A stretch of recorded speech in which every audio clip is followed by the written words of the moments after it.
वारीत असल्याचा अनुभव येतो की नाही?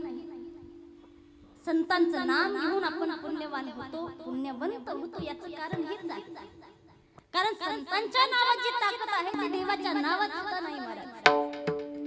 ज्यावेळेला बडवे काका गेले, बडवे काकाने पाहिलं विटेवर असणारा पंढरीश पांडुरंग परमात्मा खाली आलाय आणि त्या ठिकाणी नाचून गाऊन संतांच्या नामाचा जय जयकार करतोय.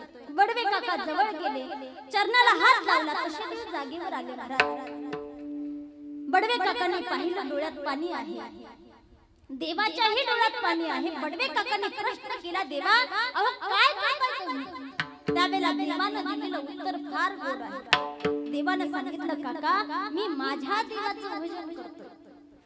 म्हणजे देवाचे देव कोण आहे? संत.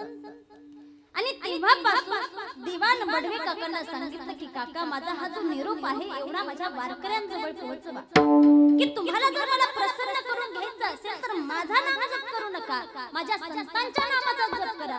आणि मला वाटतं तेव्हापासून संतांच्या भजनाला उभारी आली.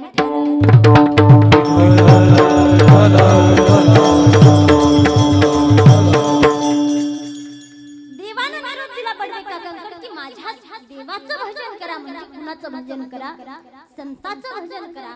आणि तेव्हापासून आमचा वारकरी संप्रदाय ज्ञानोबा माऊली तुकाराम या भजनाचा काय करायला लागला? जप करायला लागला. मला सांगा, आळंदीवरून आपण पंढरपूरला निघतो, सगळ्या वाटेला विठ्ठल विठ्ठल कोण म्हणतो? कुणीच म्हणत नाही. सगळ्यांच्या मुखात एकच नाव असतं, ज्ञानोबा माऊली तुकाराम. याच्या पलीकडे कोण नाम जप करतं? संतांच्या फक्त नामाचा जप होतो महाराज. याचं कारण आहे संतांच्या नामातली ताकद, संतांच्या नामामध्ये संतांचं नाम जर आम्ही घेतलं तर आम्ही काय होतो? पुण्यवंत होतो. अजून संतांच्या नामाचा महिमा आहे, संतांच्या दर्शनाचा महिमा आहे, संतांच्या स्वरूपाचा महिमा आहे, संतांच्या दर्शनाचा महिमा आहे. संत दर्शनी हा लाभ पद्मनाभ जोडला. संतांच्या दर्शनाचा लाभ आहे, संतांच्या संगतीचा लाभ आहे महाराज. संतांच्या संगतीमध्ये गेलं तर त्या ठिकाणी आपल्या जीवनाचं कल्याण होणार आहे, बरोबर की नाही? संतांच्या अजून त्या ठिकाणी महाराज दर्शनाचा लाभ पाहायला गेलं. ज्ञानोबारांची समाधी आम्ही जर आळंदीला गेलो आणि आळंदीला जाऊन फक्त माऊलींच्या समाधीचं दर्शन नाही घ्यायचं महाराज, फक्त पाहण्याचा महिमा पहा. लांबून फक्त पाहायचं. कोणाला? विश्व माऊली ज्ञानोबारांच्या समाधीला फक्त लांबून हात जोडायचे आणि पाहायचं. महाराज किती त्याचा महिमा आहे. धन्य धन्य धरातळी जो या दृष्टी निहाळी, तो वाहत येईल टाळी वैकुंठ भुवनास. काय केल्यानं वैकुंठ प्राप्त होईल? तुम्ही जर असं करायला लागले तर तुम्हाला खरंच एवढ्या सहजासहजी वैकुंठ प्राप्त होईल का? अहो स्वर्ग प्राप्त होऊ द्या, आम्हाला स्वर्ग ते स्वर्ग प्राप्त होईल नाही, त्याच्या खालचं एखादं स्थान प्राप्त होऊ द्या, तेही होत नाही आमच्याच्यानं. का? आम्ही कधी भगवंताचं नामचिंतनच करत नाही.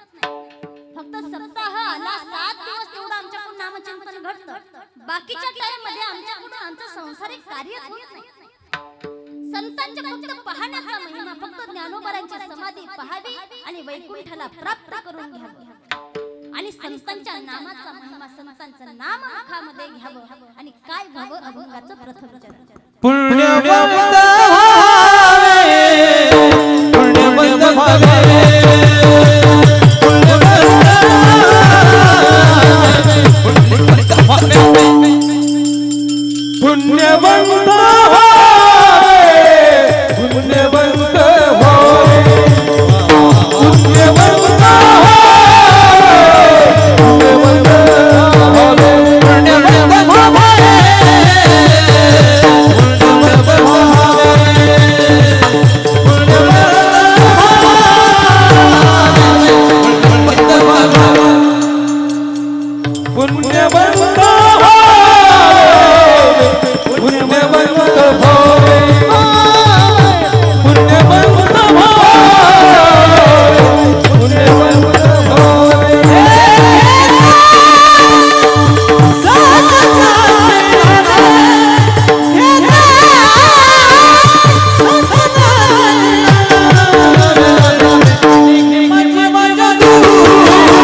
तुम्ही स्वतःहून टाळ्या वाजवायला पाहिजे. तुम्हाला सांगावं लागतं. या ठिकाणी वर्णन केले महाराज पुण्यवंत भावे घेता सज्जनांची नावे. सज्जनांची म्हणजे संतांची नामं जर आम्ही घेतलं तर आम्ही काय होणार आहोत? पुण्यवंत होणार आहोत. पण पहिला प्रश्न तुम्हा आम्हाला पडेल का हो ताई? तुम्ही म्हणता पुण्यवंत भावे, काय व्हा? पुण्यवंत व्हा. पण कुठं चालतं तुमचं पुण्य? कुठं चालतं सांगा ना. भाजी मंडळीत जर गेलात आणि भाजी मंडळीत जाऊन जर 2-3 हजाराचा भाजीपाला खरेदी केला आणि त्या ठिकाणी जाऊन त्या भाजी विकणाऱ्याला जर तुम्ही म्हटलात, दादा अहो सप्ताह सुरू आहे, गावामध्ये फार सुंदर नियोजन आहे, सुंदर अशा पंक्तीचं आम्ही आयोजन केलेलं आहे आणि त्या ठिकाणी हा 3000 रुपयाचा भाजीपाला पाहिजे. एक काम करा, याचे पैसे घेऊ नका. तुम्हाला काय लागेल? पुण्य लागेल. काय लागेल पुरुष मंडळी? पुण्य लागेल. मला सांगा, खरंच तो भाजी विकणारा भाजी देईल का फुकट? तो काय म्हणेल, तुझं पुण्य तुझ्या जवळ ठेव, पहिले इथं पैसे ठेव. बरोबर की? मग भाजी मंडळी तुमचं आमचं पुण्य चालतं का?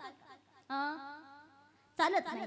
मला सांगा, तुम्हाला जर इथून आळंदीला जायचं असेल, तुम्ही ट्रेन मध्ये बसलात आणि बसल्यानंतर महाराज अर्ध्या रस्त्यात गेलात आणि तिकीट करीत टीसी आला आणि आल्यानंतर तुम्हाला तिकीट मागितलं आणि तुम्ही म्हटले, बाबा फार लांबून चाललोय, आळंदीला माऊलींच्या दर्शनाला चाललोय, एक काम करा ना, तिकिटाचे जे काही पैसे आहेत ते काय आमच्याकडून घेऊ नका. त्याने विचारलं, का रे बाबा का पैसे घेऊ नको? टीसी साहेब, तुम्ही जर आमच्याकडून पैसे घेतले नाही तर तुम्हाला काय लागेल? बोला जरा मोठ्याने.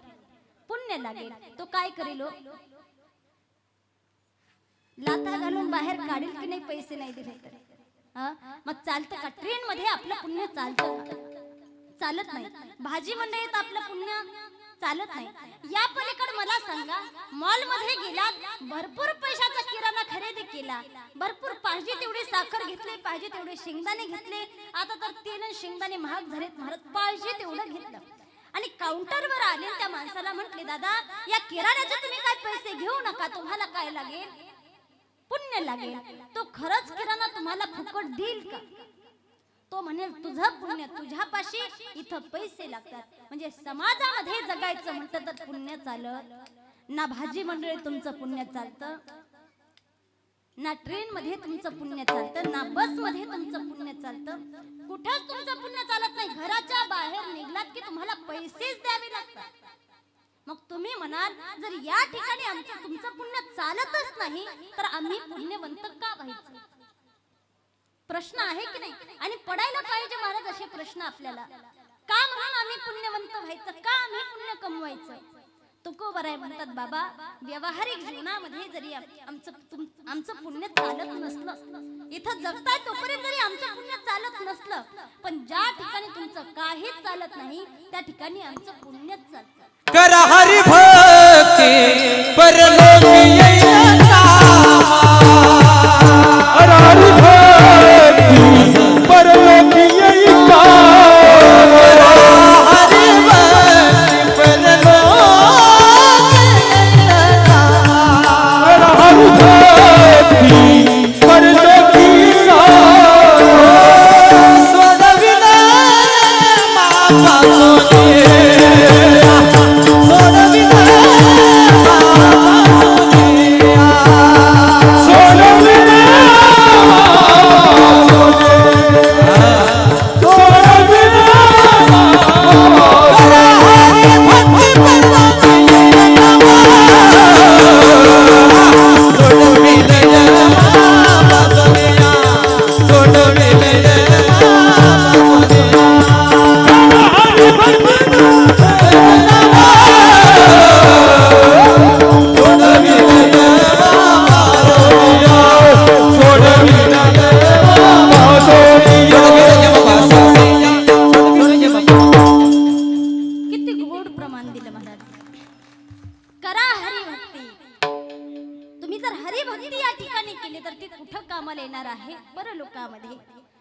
परलोकामध्ये महाराज पुण्यच लागतं.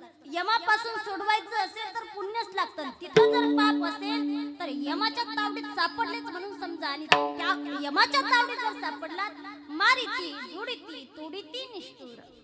यम काय साधे मारत नाहीत महाराज. लोक म्हणतात पुण्य म्हणजे भूलथाप आहे आणि पाप म्हणजे धमकी आहे. पण सांगू इथं मजा मध्ये बोलायला फार गोड वाटतं. पुण्य म्हणजे भूलथाप आणि पाप म्हणजे धमकी. पण खरं जेव्हा भोगण्याची वेळ येते तेव्हा मग आपल्याला कळतं पुण्य म्हणजे भूलथाप नव्हती आणि पाप म्हणजे धमकी नव्हती. आणि नाहीच महाराज, पाप केलं की आपल्याला त्याचा भोग भोगणंच आहे. तुकोबाराय म्हणतात तुमचं पुण्य आमचं पुण्य इथं कामाला येत नसेल बाबा, पण परलोकामध्ये आमचंच पुण्य कामाला येतं. पहा, आपल्या इथं कामाला येतं ते फक्त धनावर आपलं सगळं जीवन चालतं, बरोबर की नाही? घराच्या बाहेर निघलात की पैसा चालतो. तुकोबारायांनी या ठिकाणी पुण्याला आणखी एक शब्द वापरलाय. परमात्मा सब पैसे की भाई भाई सब पैसे की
सगळ्यांचं जीवन हे फक्त पैशाच्या माध्यमातूनच चालतं, बरोबर की नाही? मग आपलं धन आहे हे व्यवहारिक जीवनातलं पैसा, याला आपण काय म्हणतो? धन म्हणजे आमचं काय आहे? पैसे आहे. पण तुकोबारायांनी पुण्य या शब्दासाठी एक शब्द वापरलाय परमार्थ, आणि परमार्थासमोर शब्द वापरलाय धन. परमार्थ महाधन जोडी देवाचे चरण. तुकोबाराय म्हणतात बाबा, हे पैसा याला जर तुम्ही तुमचं धन म्हणत असाल तर पुण्य परमार्थ हा आमच्यासाठी महाधन आहे. आणि तुमचे पैसे फक्त इथं चालतात, पण आमचे पैसे, आमचं जे धन आहे, आमचं जे महाधन आहे, इथं चालत नाही पण परलोकामध्ये चालतं. थोडक्यात पाहायला गेलं, आपल्या धनाला देशाची, जन्माची, काळाची मर्यादा आहे. कशाची? जन्माची मर्यादा आहे, काळाची मर्यादा आहे, देशाची सुद्धा मर्यादा आहे. कशा प्रकारे आहे? एकदा भजन करा विठ्ठल.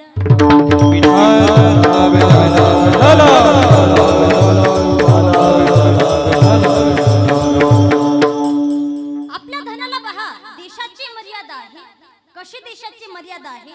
आपल्या देशामध्ये चालतो, बोलत चला, काय चालतो? रुपया, डॉलर, रुपया चालतो. अमेरिकेमध्ये आपला रुपया अमेरिकेमध्ये चालतो का? मला सांगा, रुपया घेऊन जर तुम्ही गेले आणि तिथं एखाद्या दुकानात गेले रुपया दिला तर खरंच तिथं आपला रुपया चालेल का?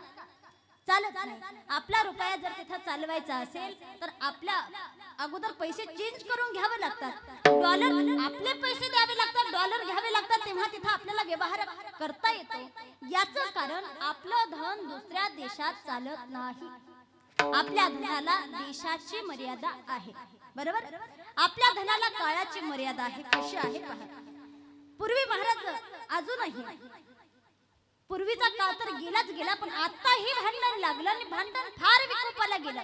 मग ते जमिनीचा वाद असू द्या किंवा अजून काही मालमत्तेचा वाद असू द्या, फार विकोपाला भांडण केलं की माणूस सहज बोलता बोलता म्हणतो, बाबा तुझ्याच्यानं होईल ते करून घे, तुला फुटकी कवडी सुद्धा देणार. मग असंच वेळ लागलं म्हणून आपण फुटकी कवडी म्हणतो का? कवडी म्हणतो याचं कारण असं आहे महाराज, पूर्वी चलनामध्ये कवडी होती. आता ती चलनात राहिली नाही. आता त्या कवडीला बाजारात घेऊन जा, त्या कवडीला कवडीचीही किंमत राहिली नाही. चालते का? बर तुमचं सोडा महाराज, आमच्याच लहानपणी 50 पैसे चालायचे, बरोबर की नाही? 50 पैसे चालायचे तेव्हा 50 पैसे दिले तरी आनंद वाटायचा. आता तेच 50 पैसे दुकानात घेऊन जा, चालतील का? चालत नाही. काय फार लांबचं उदाहरण आहे का? किती 10, 15, 20 वर्षापूर्वी 50 पैसे चालायचे. 15 वर्षापूर्वी 50 पैसे चालायचे. आता चालत नाही. आता त्या 50 पैशाला कवडीची देखील किंमत नाही. याचं कारण काय? तुमच्या आमच्या धनाला देशाची मर्यादा आहे, तुमच्या आमच्या धनाला काळाची मर्यादा आहे, आणि तुमच्या आमच्या धनाला जन्माची मर्यादा आहे. विठ्ठल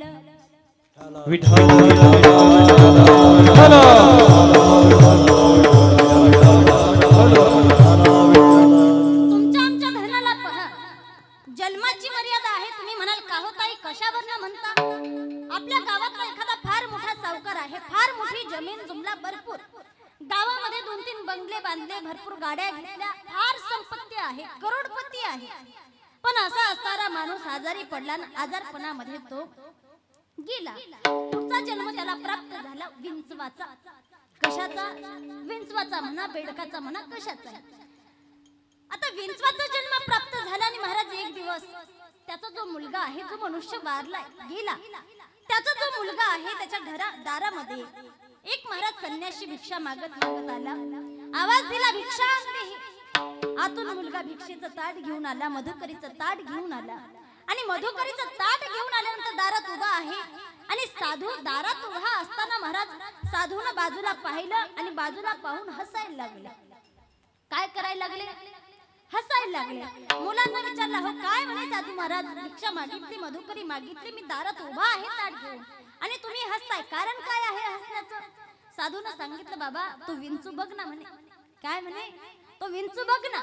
आता यानं विंचू बघ म्हटल्यानंतर काय केलं असेल?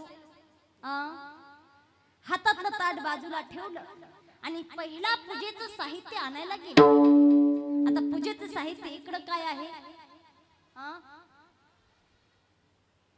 चप्पल.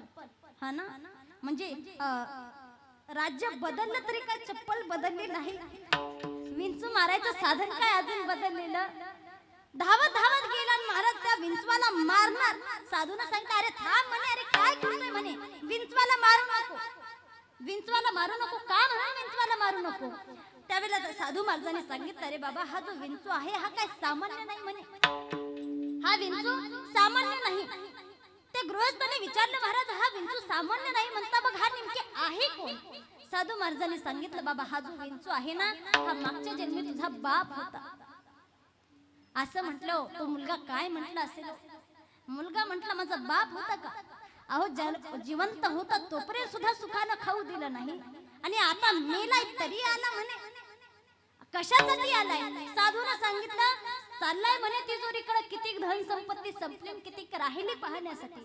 आता यानं खरंच तो विंचू जिवंत ठेवला असेल का? यानं ती चप्पल घेतली, तिथंच त्याची चटणी. दृष्टांत संपला, सिद्धांत लक्षात घ्या. विंचू कोण होता? मागच्या जन्मी त्याचा बापच होता ना, मग का म्हणून तिजोरीकडे जाऊ दिला नाही? आपल्या धनाला जन्माची मर्यादा आहे. कितीही करोडपती व्हा, कितीही धन कमवा, कितीही प्रॉपर्टी कमवून ठेवा, आणि पुढचा जन्म, या जन्मातून तुमची निवृत्ती झाली, या जन्मातून तुम्ही गेलात की पुढे तुमचं ते धन कामाला येत. एकच धन कामाला येतं, तुम्ही गेलात तरी सुद्धा, ते म्हणजे पुण्य. म्हणून तुकोबराय म्हणतात, बाबा आमचं धन असं आहे, इथं जरी चालत नसलं, मग ज्या ठिकाणी तुमचं कुणाचंच काही चालत नाही तिथं आमचं धन चालतं. म्हणून तुम्ही काय व्हा? पुण्यवंत व्हा, अगोदर सज्जनांची नावं घ्या. आणि माझं असं म्हणणं आहे महाराज, फायदा जर मोठा होत असेल तर छोटी छोटी दुःख सहन करायला काय हरकत आहे? मला सांगा, फार मोठा फायदा होत असेल तर थोडी थोडी संकट आपण सहन करतोच की. नोकरीला लागायचं असेल, सरकारी नोकरी पाहायची असेल, आयुष्यभर सुखात आरामात जीवन जगायचं असेल तर अभ्यास करायला काय हरकत आहे? वेळोवेळा जरी नापास होत असलो, माणसं काय म्हणतात, आज नाही, उद्या नाही, अजून करून पाहू. का?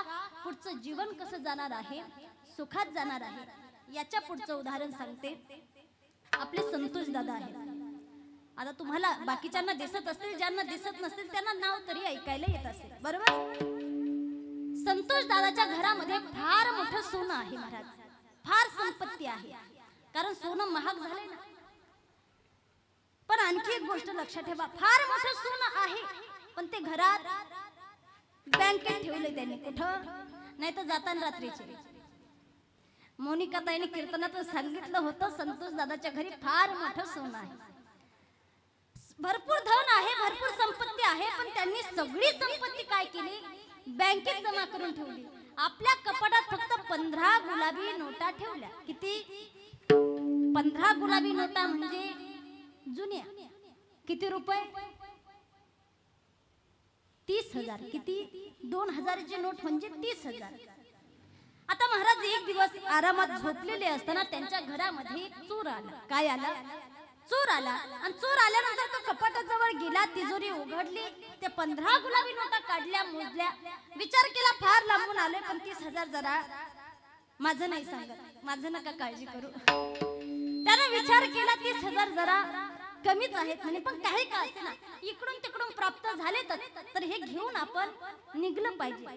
तोपर्यंत त्याच्या लक्षात आला संतोष दादांनी काय, संतोष दादा जागी व्हायला लागले. जागे झाले तशी चाहूल त्याला लागली. त्याने विचार केला आता निघलं पाहिजे. पण संतोष दादा तुम्हाला सांगू, आपला अंतर फार आहे, पण तुमच्या घरी चोर येण्या अगोदर आदल्या दिवशी तो आमच्या घरी आला होता आणि आमच्या घरून 1 लाख रुपयाचं पॉकेट त्यानं चोरलं होतं. किती? सगळ्यांनी ऐका, 1 लाख रुपयाचं पॉकेट चोरलं. दुसऱ्या दिवशी संतोष दादाच्या घरी आला आणि आल्यानंतर त्याला कळलं आता हे उठले. त्यानं उडी टाकण्यासाठी बाहेर गेला, खिडकी जवळ गेला आणि जसा उडी टाकायला लागला, महाराज चुकून खिशात असणारा 1 लाख रुपयाचं पॉकेट घरात पडलं आणि याची उडी बाहेर पडली. आता महाराज त्याच्या खिशामध्ये किती रुपये होते हो? पहिले 1 लाख रुपये. आता ते कुणाच्या घरात पडले? जरा मोठ्यानं, महिला मंडळी मोठ्यानं बोला हो, 1 लाख रुपयाचा प्रश्न आहे. कुणाच्या घरात पडले? जरा मोठ्यानं बोला. संतोष दादाच्या घरात, बरोबर. इकडं पुरुष मंडळी जरा अजून मोठ्यानं. संतोष दादाच्या घरात, बरोबर. तुमचं काय म्हणणं आहे दादा? संतोष दादाच्या घरात. इकडं गायक मंडळी, तुमचं काय म्हणणं आहे? तेवढं 1 लाख रुपयाचं बघा जरा, फार सध्या तंगी चालू आहे. एकदम नाही दिले काही हरकत नाही, फोन पे नंबर आहे आपला, महिन्याला हप्ता पाठवत जा, चालेल ना? हा, तयार झाले बघा.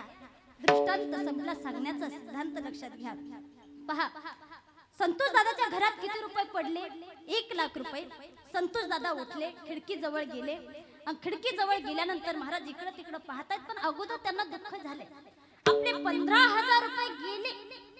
1-1 रुपया कमवतो महाराज. त्यांनी विचार केला, अरे 15,000 रुपये गेले, पण 15,000 रुपये गेल्यानंतर तरी बघू म्हणे इकडे तिकडे कुठं पडलेत का, चुकून हुकून ठेवलेत का. तेवढ्यात त्यांना महाराज 1 लाख रुपयाचं पॉकेट सापडलं. आणि जसं 1 लाख रुपयाचं पॉकेट सापडलं, पैसे मोजले महाराज, संतोष दादांना किती आनंद झाला असेल. त्यांनी विचार केला जाऊ द्या, 15 गेले ते गेले म्हणे, 30,000 गेले ते गेले, 15 गुलाबी नोटा होते की नाही, 30 गेले ते गेले म्हणे, पण 70 तर आले. आनंद कसा झाला? दुप्पट झाला, तिप्पट झाला, बरोबर की नाही? का दुःख थोडं होतं, 30,000 गेल्याचं दुःख होतं, पण आनंद किती हजार रुपयाचा होता? 70,000 रुपयाचा होता. दृष्टांत संपला सांगण्याचा सिद्धांत लक्षात घ्या. दुःख जरी छोटं असलं आणि 70,000 एवढा जर आपल्याला नफा भेटत असला, लाभ भेटत असला, तर संतांचं नाम घ्यायला काय हरकत आहे? तुकोबर आहे म्हणतात, फक्त नाम घ्यायचंय. काय लागतं त्याला? पैसा लागतो? काहीच लागत नाही. बरं त्याला काही कष्ट सहन करावं लागतं? कष्टही सहन करावं लागत नाही. बोलो राम राम राम बोलो श्याम श्याम बोलो राम राम राम बोलो श्याम बोलो राम राम राम बोलो श्याम श्याम बोलो राम राम राम बोलो श्याम श्याम श्याम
साधू संतांनी सांगितले महाराज त्या भगवान परमात्म्याचं तुम्ही काय करा नामचिंतन करा संतांच्या नामाचा जप करा यानं होईल काय